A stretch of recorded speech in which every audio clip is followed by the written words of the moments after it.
Well, in hard times, it's always the children who lead the suffering. Bewildered, uncomprehending, they don't know why people get killed about them or why they have to go without food. They're the silent witnesses, saying nothing, feeling everything. A decade ago, I was in Sarajevo, a Bosnian city held under siege for years. We'll see what mark that left on the children in a moment, but first, let's see what it was like then. The schools are back in Sarajevo and the lessons of the past year have stuck. The children arrived by the back entrance, sheltered from snipers, not across the open ground in front.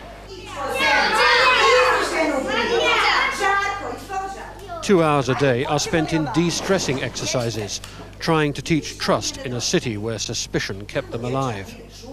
Their drawings are their everyday experiences. The death of a friend in a park, life in a cellar for 600 days. Now they act out stories of sparrows, free to fly at will. Their teacher says they're withdrawn and unable to concentrate. The city psychologist predicts a future filled with aggression and revenge. Well, now those children are in early adulthood and an exhibition of their artwork is on show in London. It's been compiled by Elana Haviv from the Children's Centre for Creative Education, and she's here in the studio. And we do have some examples of their work, which we'll be looking at in a moment. But first, we saw what they were painting then. What kind of things are they doing now? Well, these are teenagers, so that may have been one of our students when they were children. The difference is, of course, it's almost 10 years in the past.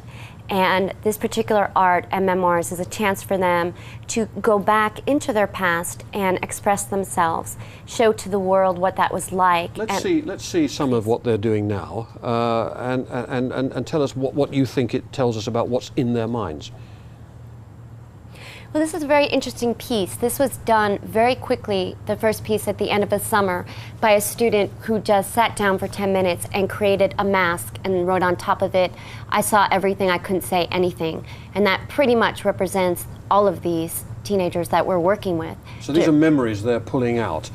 That particular image was memories that they were pulling out. When we first met with them 2 years ago, they said, "We really want the chance to tell the world about our past, about the present, about the future we see before us. We feel that when the war was over and the journalists left, we were forgotten." Well, tell us about this one. This is quite intriguing, all the people together.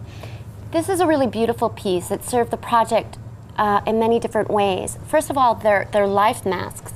So the students themselves put the plaster on each other's faces, and that takes a lot of trust because your eyes have to be closed and your mouth is covered.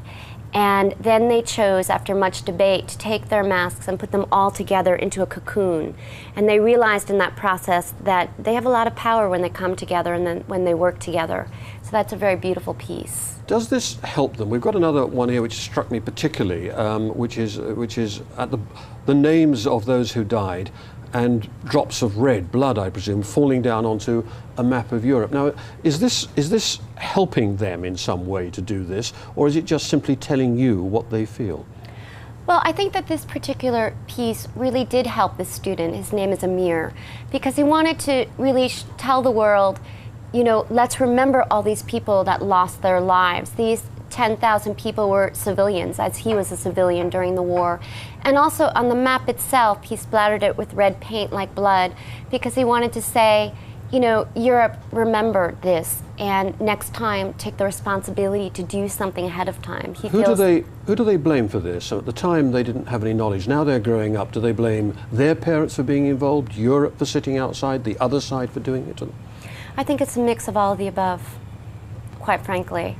I think it's very easy to immediately blame outside the countries that weren't involved.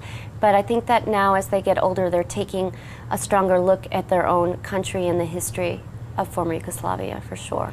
And this presumably is less art in some ways than history. This is documenting something that people thought could never happen in Europe. Is that part of the purpose of bringing it to London and elsewhere?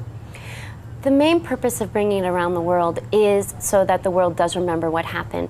And also because we are in a world that moves so quickly. I mean, how often now do we hear Afghanistan in the news? I mean, Iraq is dominant in the news. And I feel personally it's important to really take a look at something, especially 10 years later, and look at the aftermath of it. And I think in your story, what the psychiatrists were saying 10 years ago is true.